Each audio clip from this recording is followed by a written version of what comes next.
Last week, I did a deep dive into triggers. Now let's talk about common dating triggers, one by one. Does this sound familiar? You've matched with someone on a dating app, exchanged some witty banter, maybe even gone on a date or two. Things are looking promising, right? But then, dun dun dun, you see them active on the app. Suddenly your heart drops, your mind races, and you're wondering, what the heck are they doing back on the app? Let's pause here, because what you're feeling is what we call a trigger.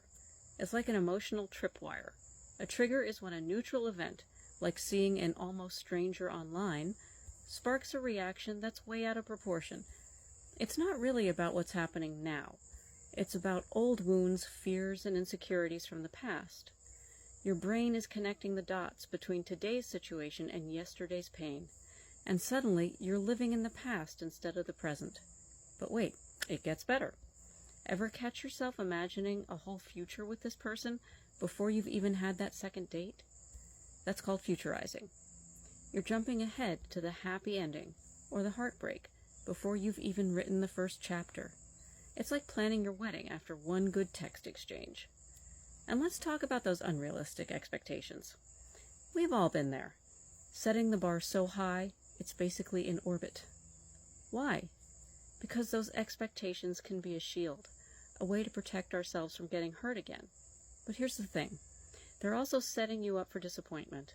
Nobody can live up to an idealized fantasy, and trying to make them do so is just another way of keeping yourself from really connecting. Now for the kicker, the double standard. You might be thinking, what are they doing on the app? But let's be honest. What are you doing there?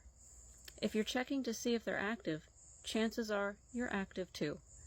And the truth is, until you get to know them better and have that exclusive conversation, both of you are free agents.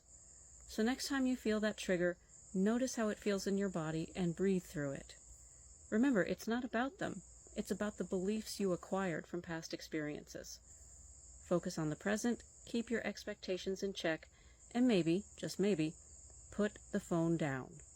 After all, building a relationship is about connection, not comparison. I'm Sara-Ann of Settling Up in Love Coaching. Thank you for tuning into my Dating Digest, Volume 23.